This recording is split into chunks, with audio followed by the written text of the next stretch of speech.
You know what? You don't need to be insecure. You're beautiful in your own way. You're unique in your own way. You don't need to be perfect because nobody's perfect. And that's what makes us unique. Nag-share ko ani sa inyo nga video, but mismo ako, I felt insecure about sa akong appearance, about sa akong self too. I used to compare myself to others and feel like I wasn't good enough. And as the time goes by, I think and I realize why I am doing this, why I'm comparing myself to others.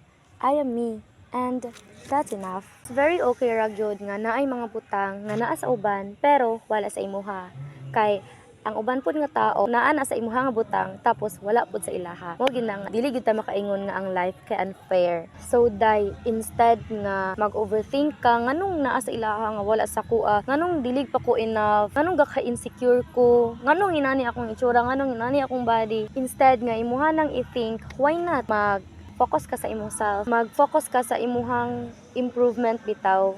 Bali ang imong ibutang sa imong mindset is it's just me versus me. Basta kay ang importante, you're doing good now compare sa imong self atong last year. Ang importante nga nakita nimo nga na kay improvement, nga na improvement ang imuhang mga actions, ang imuhang self. Kay kabalo ka day, maglisod ka grow, basta ang imuhang mindset is about lang anang comparing yourself to others. Maong kung gusto nimo mga mag-improve ang imuhang self, why not nga mag-focus ka sa imuhang self, stop comparing yourself to others. Kay yes, naay mga butang nga naa sa ilaha pero wala sa imuha. Pero naapoy mga butang nga naa sa imuha and wala sa ilaha. So, dili na mag-insecure ha. Dili na mag-insecure kay wala kay makuhaan na. Kung dili kay kasakit ra sa imuhang dughan, kasakit ra sa imong self. Yun lang.